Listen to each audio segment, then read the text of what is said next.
어, 다윗에게는 19명의 아들들이 있었습니다. 성경에 기록된 이름들만 해도 그렇습니다. 그 외에도 소실들의 아들들까지 치면 한 20, 30명 좋게 넘었을 것이고, 아니면 그 이상 수많은 아들들, 자녀들이 있었을 거라고 생각이 됩니다. 하지만 우리가 알고 있는 그 다윗의 아들들의 이름은 몇몇 두각을 드러내고 있는 사람 몇 명뿐이죠. 한번 제가 표로 한번 정리해 봤는데요. 다윗에게 어떤 아들들이 있었는가 한번 정리를 해보니까 노란 글씨로 쓰여져 있는 것은 어머니들의 이름입니다. 아히노암에게서 암논이 나왔고, 아비가일에게서 다니엘 혹은 길르압이라고 하는 자녀가 나왔고, 마아가라고 하는 아내에게서 압살롬이 탄생했고, 핫깃이라고 하는 부인을 통해서 아도니아가 태어났고, 아비달이라고 하는 여인을 통해서 스바다가 태어났고, 에글라라고 하는 여인을 통해서 이드르암이라고 하는 아들이 태어났는데, 이상 위의 6명은 다윗이 헤브론에 있을 때 낳은 아들들이었습니다. 그 줄 밑에 있는 아들들은 이제 예루살렘으로 와서 거기서 낳은 아들들인데요. 바세바를 통해서는 시므아, 소밥, 나단, 솔로몬이라고 하는 아들이 나왔고, 어머니의 이름들이 밝혀지지 않았지만 이팔, 엘리사마, 엘리벨렛, 노가, 네벡, 야비야, 엘리사마, 엘리아다, 엘리벨렛이라고 하는 아들들이 나왔고, 그 다음에 다말이라고 하는 사람은 딸인데, 누구의 딸인가요? 암논의 누이인가요? 서로 연결 그렇게 시킬 수가 있겠는데, 이외에도 소실들의 자녀들이 굉장히 많이 있었습니다. 그런데 암논도 죽고, 길르압도 아마 일찍이 죽은 것 같고, 압살롬이 반역을 일으켰다가 죽임을 당했으니까 다음 순서는 누구겠습니까? 아도니아죠.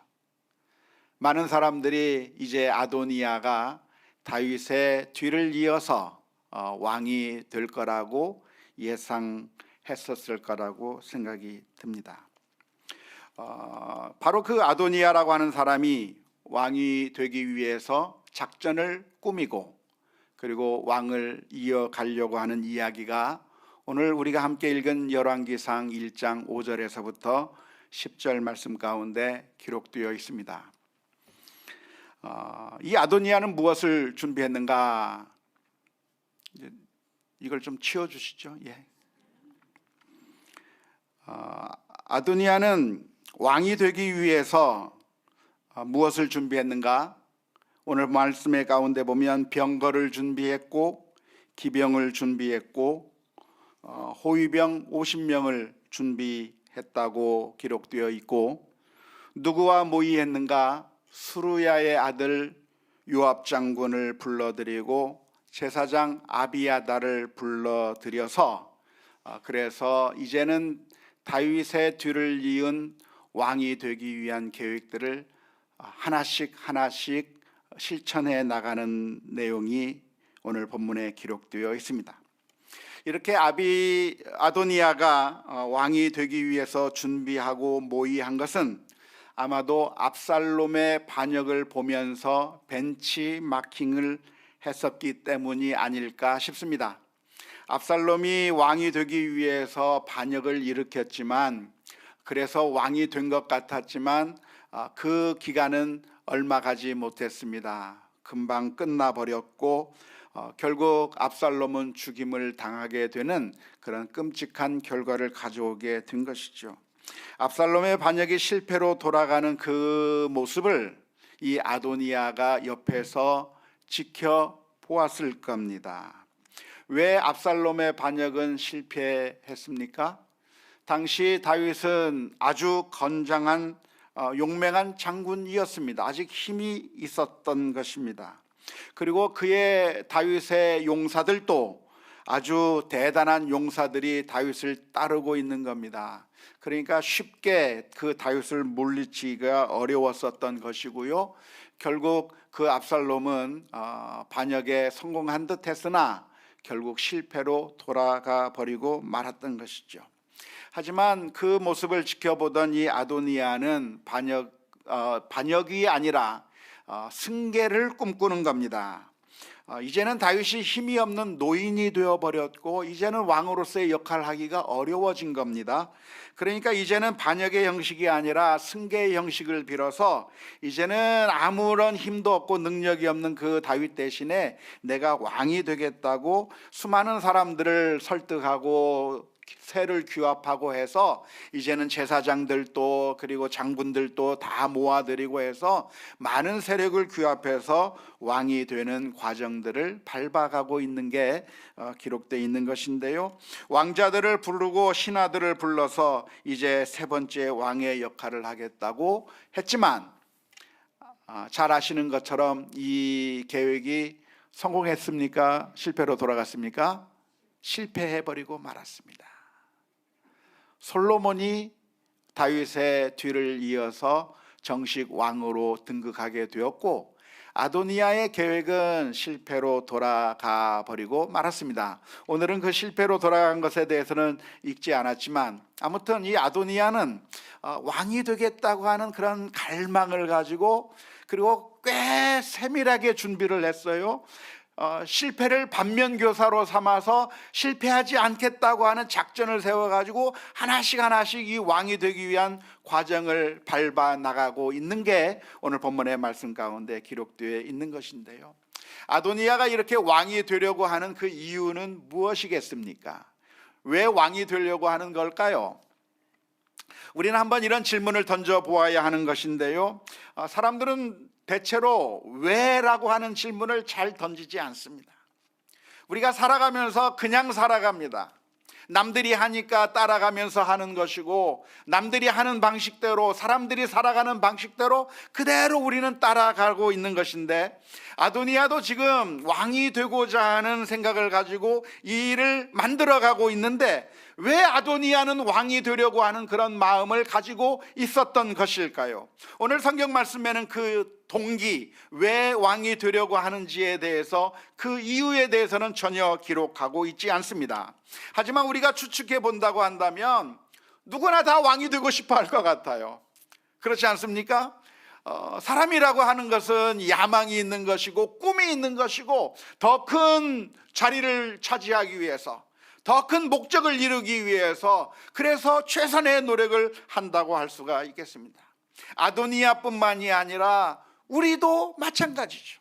우리도 지금까지 어떻게 살아왔습니까? 우리는 성공하기 위한 삶을 살아왔습니다.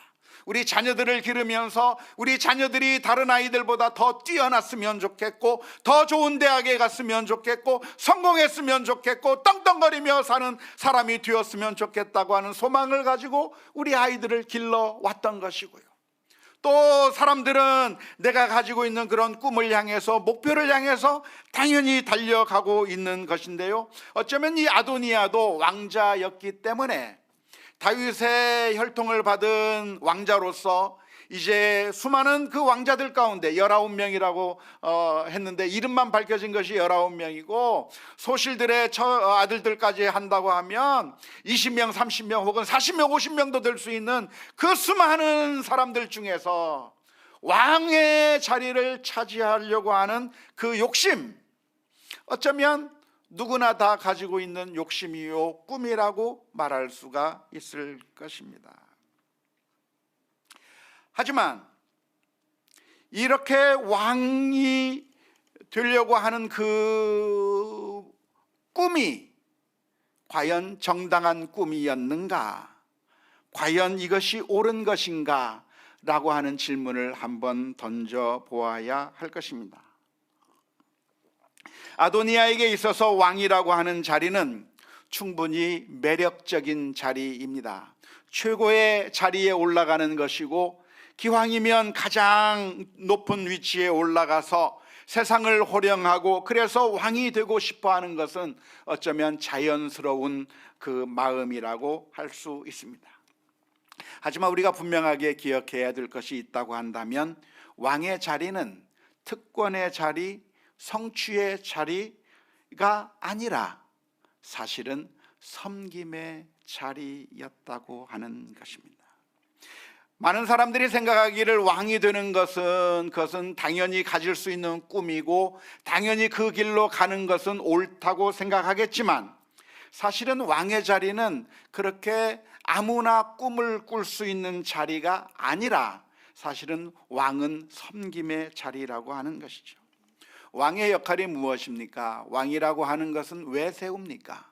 왕을 세우는 이유가 있다고 한다면 적의 침략으로부터 우리 백성들을 보호하고 그리고 우리 백성들로 하여금 행복한 삶을 살아갈 수 있도록 모든 나라의 질서와 제도를 제대로 하면서 그래서 여러 사람들의 이익이 충돌하면 그 이익들을 중재하면서 그래서 정말 행복한 나라, 모든 사람들이 골고루 잘 사는 나라로 만드는데 왕이라고 하는 사람이 필요하게 된 것이죠.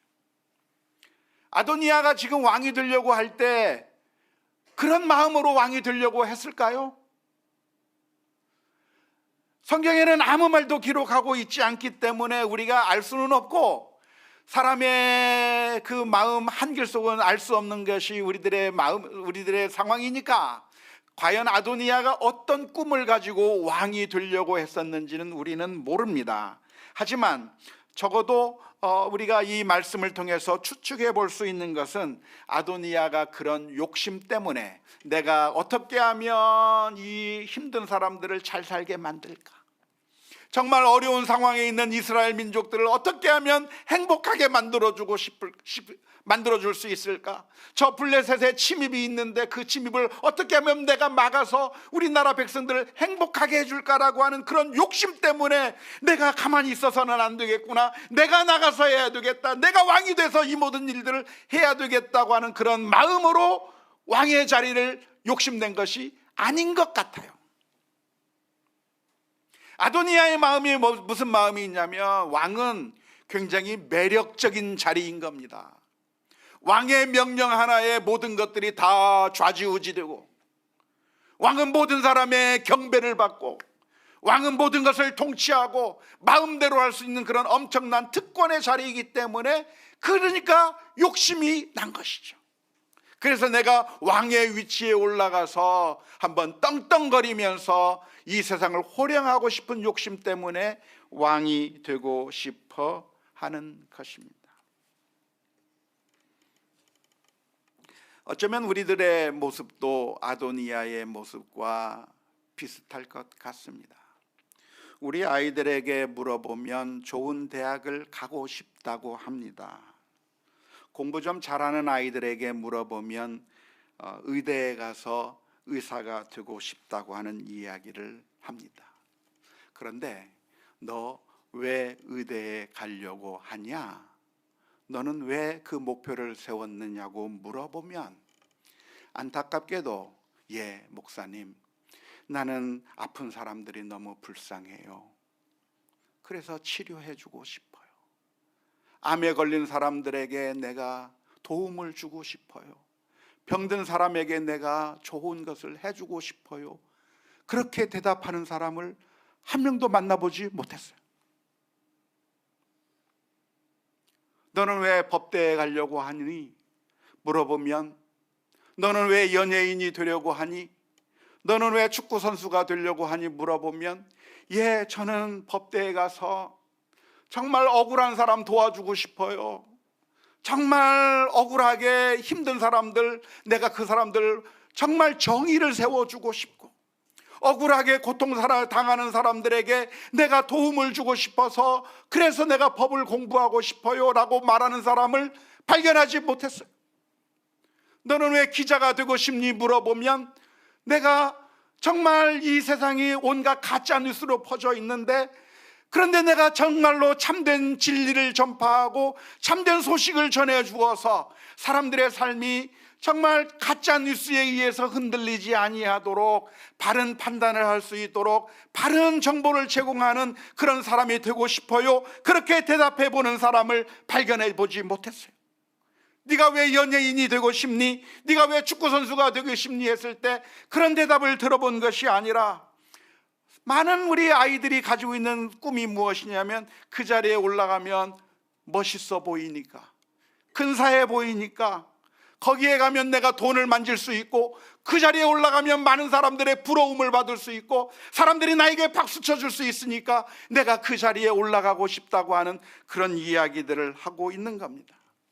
너는 왜 그 길로 가려고 하니까, 목사님, 돈을 버는 가장 좋은 방법인 것 같아요 라고 대답을 솔직하게 해줘서 고맙더라고요. 그런데 그게 너무 아쉬워요. 제가 미국에 있을 때, 미국 얘기를 자꾸 해서 죄송합니다만은, 미국에 대학 입시할 때 중요하게 보는 것 중에 하나는 왜 이 학과에 지원하려고 하는가라고 하는 동기입니다.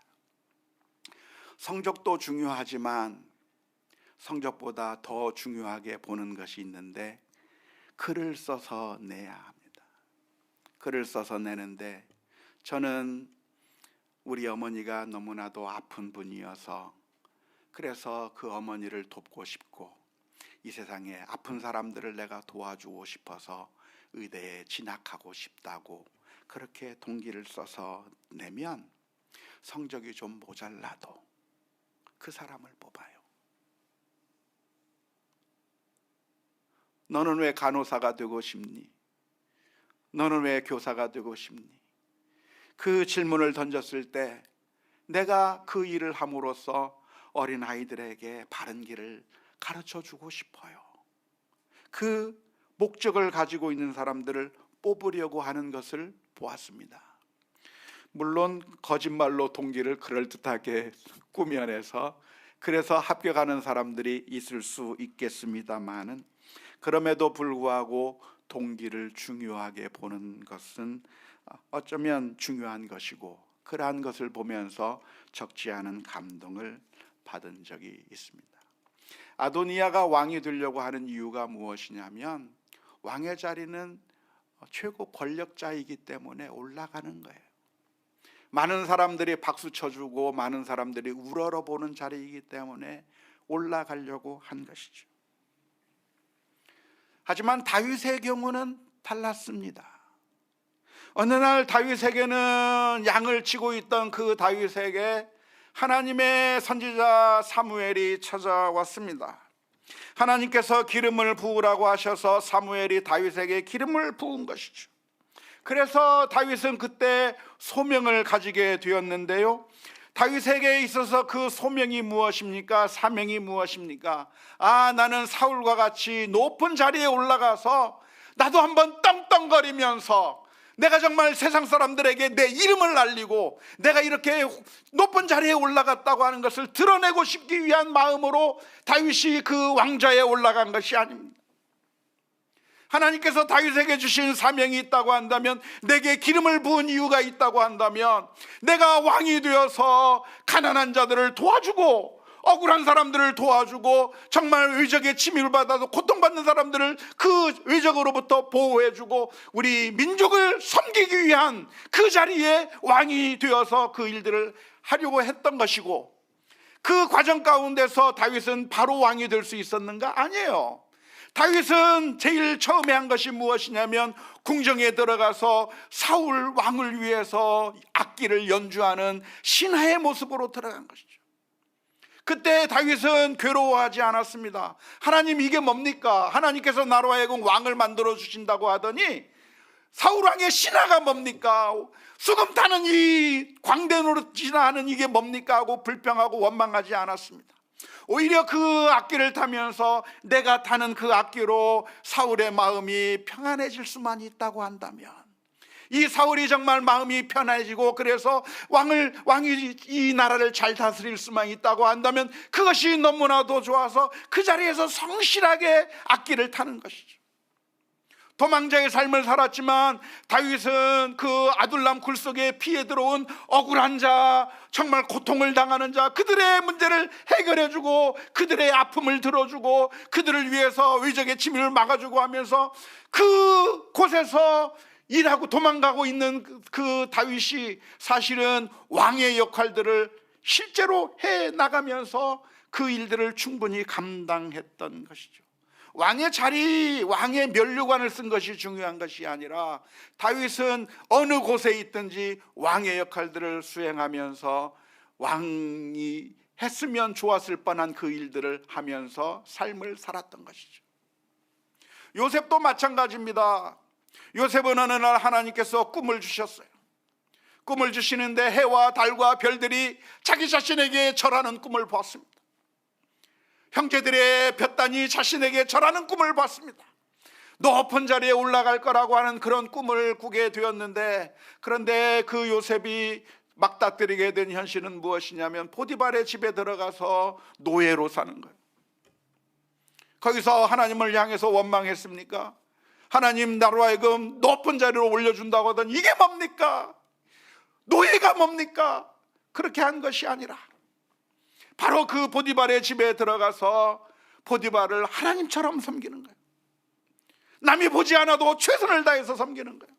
그 가정의 모든 것을 이 가늠이 바로 경제를 바로 잡아서, 그래서 그를 섬길 수 있도록 열심히 최선을 다할 때 사람들이 인정하게 되는 것이고, 감옥에 가서도 내가 이렇게 하나님의 말씀대로 살다가 억울하게 감옥에 들어왔으니까 힘들어 죽겠다고 좌절하고 우울증에 걸리고 괴로워하면서 거기서 한탄하며 지낸 것이 아니라 감옥에서도 최선을 다해서 섬기는 거예요.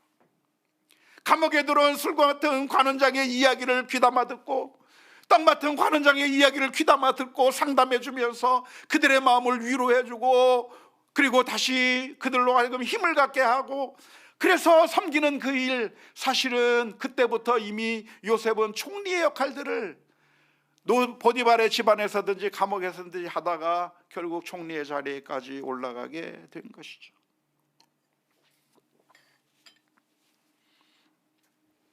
솔로몬도 마찬가지입니다.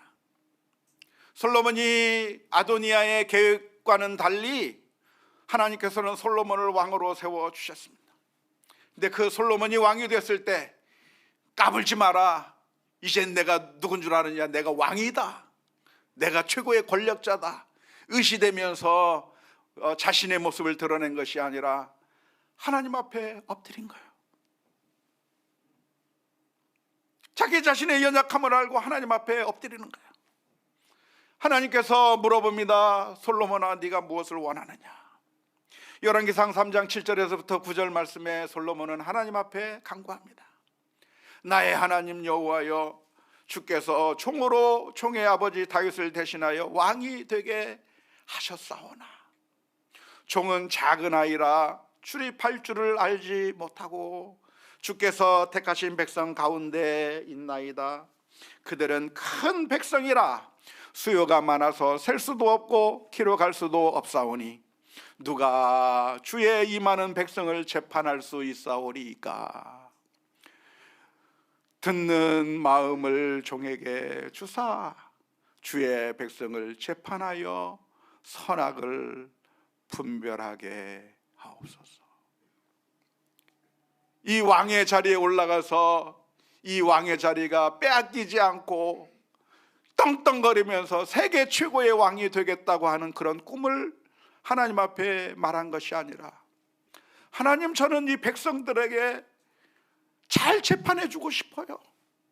이 백성들을 잘 돌보아 주어서 이 백성들이 행복한 삶을 살게 만들고 싶어요. 이 백성들을 위해서 내가 최선을 다하고 싶은데 저에게 지혜가 없어요. 제가 어린아이와 같아요. 부족해요. 하나님 도와주세요. 내가 이 백성들을 잘 섬길 수 있도록, 섬김의 능력을 발휘할 수 있도록 섬길 수 있는 힘과 능력과 지혜를 달라고 기도하게 될 때 하나님께서 그 솔로몬의 마음을 보시고 기뻐하시고 하나님께서 많은 것들로 구하지 않은 것까지라도 다 채워주게 되는 놀라운 역사를 바라보게 들 수가 있었습니다.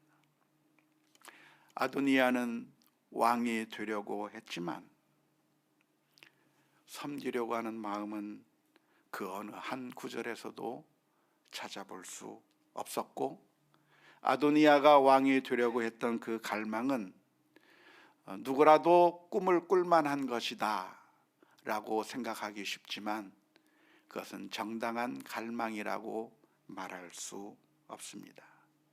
압살롬의 실패를 보면서 어쩌면 압살롬보다는 더 잘 준비했을런지는 모르지만 압살롬과 다를 게 아무것도 없었습니다.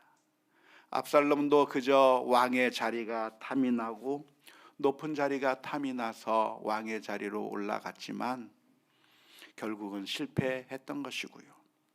아도니아도 그가 왕이 되려고 철저하게 잘 준비해서 그래서 성공한 것 같았지만 일단은 수많은 사람들이 자기를 따랐기 때문에 그래서 자기가 다윗의 뒤를 이은 이스라엘의 세 번째 왕이 되었을 거라고 생각했지만 그 꿈은 하나님 앞에서 아무런 가치가 없는 꿈이었습니다.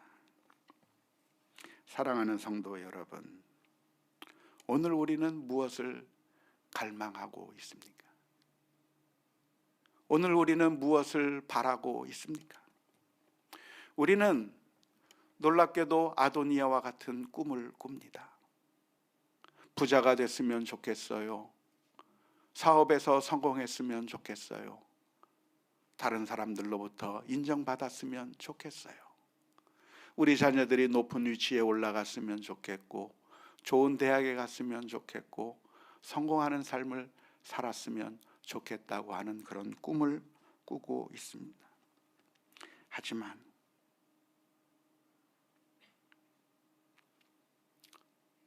그건 헛된 꿈이에요. 그건 우상이에요. 우리를 결코 행복하게 해줄 수 없는 헛된 갈망들입니다. 그것들은 우리를 행복하게 만들어줄 수 없습니다. 우리는 무엇을 갈망해야 되는가? 우리는 사명을 감당해야 갈망해야 합니다. 우리는 섬김의 자리를 추구해야 합니다.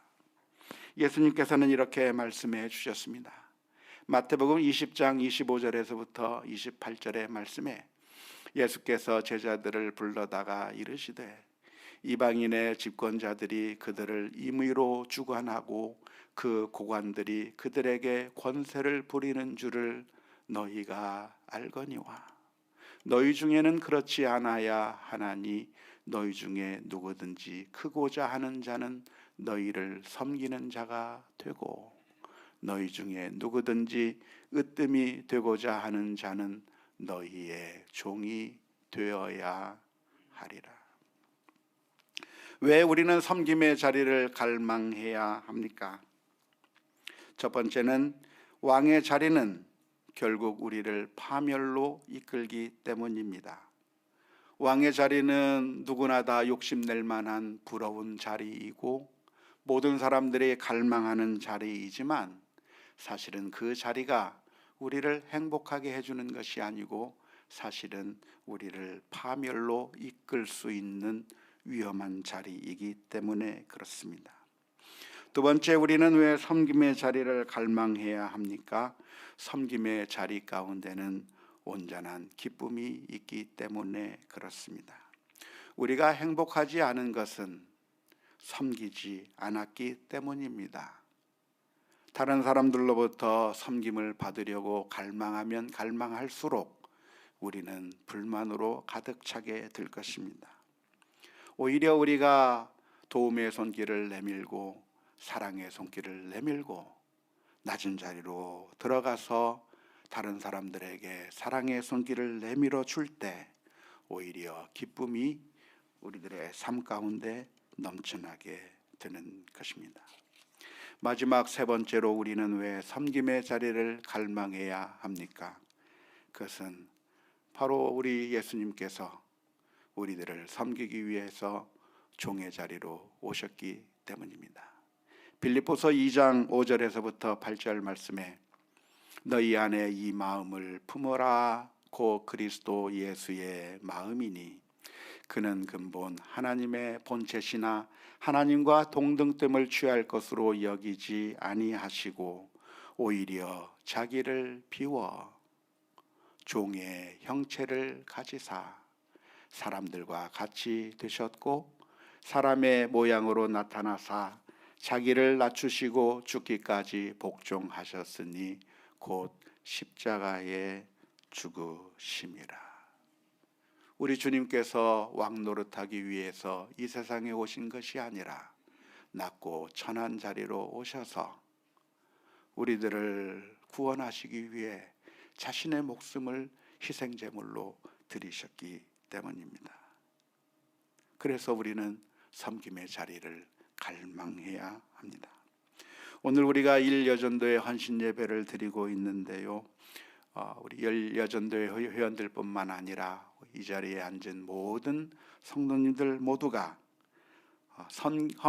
헌신과 섬김을 다짐하는 귀하고 복된 시간이 될 수 있기를 주님의 이름으로 축원합니다. 우리의 기도 제목은 단순히 우두머리가 되게 해 주옵소서 그렇게 기도하기보다는 연약한 자들을 도울 수 있는 힘을 주시옵소서. 연약한 우리 내 옆에 있는 사람들을 도울 수 있는 지혜를 주시옵소서. 용기를 허락하여 주옵소서. 사랑의 마음을 허락하여 주옵소서. 기도하며 하나님 앞에 나아가야 될 줄로 믿습니다. 우리는 우리 자녀들을 그렇게 섬겨 왔습니다. 그리고 그 섬김에서 엄청난 행복과 기쁨을 경험해 본 적이 있습니다. 이것을 더 넓혀서 하나님께서는 과연 왜 나를 이곳까지 인도해 주셨는지 우리는 질문을 던져야 합니다. 내가 차지할 수 있는 그 자리가 무엇인가? 높은 위치가 무엇인가? 사람들로부터 내가 영광을 받을 것이 무엇인가를 물을 게 아니라 하나님께서 내게 주신 달란트가 무엇이고 하나님께서 내게 주신 은사가 무엇이고 어떤 것이 내게 주어졌든지 하나님께서 이것으로 나로 하여금 무엇을 하기를 원하시는가 기도하면서 하나님 앞에 나아가는 우리 모두가 다 될 수 있기를 주님의 이름으로 축원합니다. 기도하십시다. 사랑의 아버지